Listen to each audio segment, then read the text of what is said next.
विहान की घबराहट बढ़ती जा रही थी, लेकिन बार बार मंत्रों को पढ़ने के बाद भी वो देवकीनंदन की आत्मा को उसके शरीर में वापस नहीं भेज पा रहा था। अब सिर्फ 5 सेकंड बचे थे। उसे कुछ सूझ नहीं रहा था। घबराहट उसके चेहरे पर दिखने लगी थी। तभी विहान ने अपनी जेब से मेघा का दिया हुआ स्प्रिंग वाला गुड्डा निकाला। एक पल के लिए उसे देखा, आंखें बंद की और अपने मन को शांत किया। अब सिर्फ 2 सेकंड्स बचे थे। विहान ने फिर से मंत्रों को पढ़ा। देवकीनंदन की आत्मा खिड़की से निकलने को तैयार थी। वो अचानक पलटी और हवा की गति से विहान के बगल से गुजरते हुए देवकीनंदन के शरीर में जा घुसी। उस आत्मा के वापस जाने की स्पीड इतनी तेज थी कि विहान अपनी जगह से उलट गया। देवकीनंदन ने अभी भी अपनी आंखें नहीं खोली थी। विहान के चेहरे की हालत बता रही थी कि उसने देर कर दी।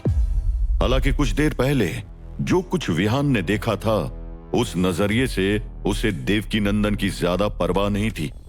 उसे बस अपने मिशन की फिक्र थी, क्योंकि उसके इस मिशन पर ही आगे की किस्मत लिखी थी।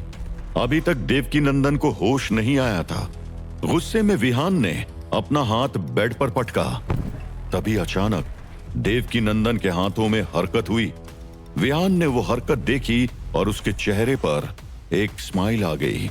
देवकीनंदन ने हड़बड़ाकर अपनी आंखें खोली। कौन है? क्या हो रहा है? देवकीनंदन उठकर बैठ गए। उन्होंने टाइम देखा। उन्हें लेटे हुए लगभग 1 घंटे से ऊपर हो गया था। उन्होंने विहान की तरफ गुस्से से देखा। क्या आपने मुझे हिप्नोटाइज किया? मैंने आपको ऐसी कोई इजाजत नहीं दी थी। विहान उन्हें पूरा सच तो नहीं बता सकता था, लेकिन आधी बात तो कह ही सकता था। नहीं सर, आप खुद ही सो गए थे। देवकीनंदन ने नकारते हुए सिर हिलाया। यह नामुमकिन है। मुझे मौत की धमकी मिली है। मैं हफ्तों से नहीं सोया हूं, ऐसे कैसे सो जाऊंगा? विहान अपनी जगह से उठते हुए बोला, आपको जवाब देने से पहले मुझे आपसे कुछ पूछना है। आपको अपनी फैक्ट्रीज के वर्कर्स की मौत के बारे में क्या पता है? देवकीनंदन के चेहरे का रंग उड़ गया। एक हड़बड़ाहट उनके चेहरे पर थी। आप क्या कहने की कोशिश कर रहे हैं? आपको बता दूं, मुझे फैक्ट्री की हालत के बारे में तब तक कुछ पता नहीं था, जब तक बहुत देर नहीं हो गई थी। विहान ने भौएं उठाई। मैं तो सोच रहा था कि आप इस सवाल से ज्यादा गुस्सा करेंगे। शायद अंदर ही अंदर आपको खुद भी पता है आपको नींद क्यों नहीं आ रही थी और आपको धमकी किसने दी थी। देवकीनंदन अब भी खुद को सही ठहराने में लगे थे। मैं अपने मजदूरों को दूसरे से कहीं ज्यादा पैसे देता हूं। विहान ने तुरंत पूछा, क्या वो दूसरी जगहें भी आपकी फैक्ट्रीज की तरह जहरीली है? अब देवकीनंदन का गुस्सा बेबसी में बदल गया। मैंने कहा ना, मुझे कुछ पता नहीं था। जैसे ही पता चला मैंने फौरन नियम बदले, उस सुपरवाइजर तक को हटाया और बीमारी के लक्षण वाले मजदूरों को उस जगह से हटाकर दूसरी जगह भी लगवाया। विहान हल्के से मुस्कुराया, फिर बोला, मतलब आपने उन्हें मरने के लिए कहीं और भेज दिया? देवकीनंदन सन्न रह गए। तुम मुझे विलन की तरह पेश कर रहे हो, लेकिन मुझे मरने वालों के परिवारों के लिए वाकई दुख हुआ। मैंने उन्हें ठीक ठाक मुआवजा भी दिया। विहान ने थोड़ी ऊंची आवाज में कहा, लेकिन वो बेटियां, वो माएं, वो पत्नियां वापस नहीं आई। देवकीनंदन की आंखों से आंसू बह निकले। उन्हें गिल्ट तो हो रहा था। विहान देवकीनंदन के पास आकर बैठ गया। ये बात आपको उन आत्माओं से कहनी चाहिए जो आपके आसपास घूमती रहती थी। आप कह सकते हैं कि आपने कुछ गलत नहीं किया, लेकिन अंदर से आपको खुद भी पता है कि आपको इस बात का गिल्ट सता रहा है। देवकीनंदन चुप हो गए, बस आंसू पोंछते हुए बोले, बताओ क्या करूं, कैसे ये सब बंद होगा? विहान ने सोच समझकर शब्द चुने, क्योंकि वो देवकीनंदन को नहीं बता सकता था जो भी उसे आत्माओं के द्वारा पता चला था। आपका गिल्ट एक दबे हुए एहसास से जुड़ा है। कुछ ही समय पहले आपकी बग्गी के सामने एक लड़की ने दम तोड़ा था। वो आपकी मजदूर थी। देवकीनंदन की आंखें सिकुड़ गई याद करने की कोशिश में। मुझे माफ करना, याद नहीं आ रहा। विहान ने भारी आवाज में कहा। हेमा नाम था उसका। बेचारी कितनी छोटी थी, ठीक 18 साल की। देवकीनंदन ने सिर झुका लिया। विहान ने देवकीनंदन के कंधे पर हाथ रखकर कहा, आपको उसके परिवार से संपर्क करना चाहिए। उसकी माँ, पिता और भाई पूरी तरह हेमा पर निर्भर थे, और साथ ही उन सारे मजदूरों के परिवार वालों से भी, और उन्हें उचित मुआवजा देना चाहिए। देवकी नंदन सीधे बैठ गए, चेहरे पर एक विश्वास के साथ। बिल्कुल, मैं उनकी मदद करूंगा, जो भी जरूरत हो मैं करूंगा। कुछ देर बाद देवकी नंदन ने धीरे से पूछा, क्या इससे अब वो आवाजें बंद हो जाएंगी और फिर धमकी तो नहीं मिलेगी ना? विहान का जबड़ा कस गया। उसने मन ही मन सोचा, इस आदमी को सिर्फ अपनी फिक्र है। लेकिन उसने आवाज शांत रखी। सच तो यह है देवकी नंदन जी, आपको नहीं पता गरीबी क्या होती है। एक कमाने वाले का मरना पूरे घर को मार सकता है। कम से कम इतना तो जिम्मा लीजिए कि आपकी फैक्ट्री जहर न फैलाए। विहान अपनी जगह से उठ गया और उठते हुए कहा, मुआवजा देना गोली के जख्म पर पट्टी बांधने जैसा है।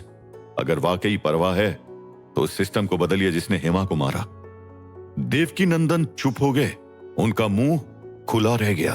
उन्हें इस तरह पहले किसी ने नहीं झिझोड़ा था। उनके आसपास हमेशा चापलूस लोग ही रहते थे जो उन्हें भगवान समझते थे। अचानक देवकी नंदन के कंधे ढीले पड़ गए, हार मानने जैसे। आपने बहुत कुछ सोचने पर मजबूर कर दिया है। 1 घंटे के अंदर ही देवकी नंदन ने हेमा के साथ साथ सभी मरने वाले मजदूरों को उचित मुआवजा भिजवा दिया और उनके बच्चों की पढ़ाई का भी जिम्मा ले लिया। और तभी पूरे घर में एक गर्माहट सी फैल गई। देवकी नंदन ने तुरंत उसका असर महसूस किया। उनका मन हल्का हो गया था। देवकी नंदन ने चारों ओर देखते हुए कहा, अब सब कुछ खत्म हो गया है ना? वो आवाजें, वो धमकी। हालांकि इस बात का एहसास देवकी नंदन भी कर रहे थे, लेकिन वो विहान से कंफर्म करना चाहते थे। विहान ने मुस्कुराते हुए कहा, मुझे लगता है हाँ, फिलहाल के लिए तो शांत है। देवकी नंदन विहान के पास आए और हाथ जोड़ते हुए बोले, आपका मार्गदर्शन बहुत सराहनीय था। लोग मुझसे इतनी बेबाकी से बात नहीं करते। विहान ने देवकी नंदन से हाथ मिलाया और बोला, अब आप जाकर आराम कर सकते हैं। विहान ने देखा कि देवकी नंदन थकते हुए सीढ़ियां चढ़ रहे थे। एक तरफ वो इस मिशन की सफलता से संतुष्ट था, पर उसे ये बात बिल्कुल अच्छी नहीं लगी कि उसने ऐसे आदमी की मदद की जिसने इतने लोगों को तकलीफ दी थी। विहान इंस्पेक्टर राकेश के साथ वहां से निकल गया। थका हुआ विहान पुलिस की बग्गी में पीछे बैठा था। उसके साथ इंस्पेक्टर राकेश था। लंबी चुप्पी के बाद राकेश ने चकित होकर कहा, मुझे तो सच में लगा आप असली साइकोलॉजिस्ट हो। कितनी जल्दी देवकी बाबू को ठीक कर दिया। विहान बस हल्का मुस्कुरा कर रह गया। जैसे ही बग्गी जागते रहो सिक्योरिटी कंपनी की बिल्डिंग के सामने रुकी, राकेश ने विहान की तरफ हाथ बढ़ाया। आपकी मदद के लिए शुक्रिया डिटेक्टिव विहान। कैप्टन धर्म को भी मेरा शुक्रिया कहना। विहान ने हाथ मिलाया और बग्गी से उतर गया। विहान सीधे धर्म के ऑफिस पहुंचा। विहान को देख धर्म मुस्कुराया, तुम्हारा मिशन पूरा हुआ? विहान धर्म की डेस्क के सामने बैठ गया और उसका बैग लौटाते हुए कहा, हाँ, ये सब देवकी नंदन की फैक्ट्री से शुरू हुआ था। वहां की कई महिला वर्कर्स की मौत केमिकल की वजह से हुई। इस वजह से कई नाराज आत्माएं देवकी नंदन की दुश्मन बन गई थी। धर्म सीधा बैठ गया। उसने हैरानी से कहा, अच्छा, आमतौर पर इससे इतने गंभीर असर नहीं होते, बस कुछ बुरे सपने। विहान ने धर्म की बात काटते हुए कहा, हाँ, लेकिन देवकी नंदन ने खुद अपनी एक वर्कर हेमा को मरते हुए देखा था। हेमा की आत्मा बहुत ज्यादा गुस्से और नाराजगी से भर गई थी। देवकी नंदन ने उसके परिवार को मुआवजा दिया और उसके भाई के आगे की पढ़ाई का जिम्मा लिया। तब जाकर सब ठीक हुआ। इसके बाद विहान ने धर्म को पूरी घटना भी बताई, जब देवकी नंदन की आत्मा उसके शरीर में नहीं जा पा रही थी। पर विहान के चेहरे पर अब भी नाराजगी थी। लेकिन मैं नहीं मानता कि उसे इतनी आसानी से इन आत्माओं से मुक्ति मिलनी चाहिए थी। धर्म ने विहान की भावनाओं को समझ लिया था। वो अपनी जगह से उठकर विहान के पास आया और उसके कंधे पर थपकी देते हुए कहा, वो सब छोड़ो, तुमने आज अपना पहला सोलो मिशन पूरा किया और तुम्हें जानकर खुशी होगी कि यह अब तक का सबसे मुश्किल भरा सोलो मिशन था।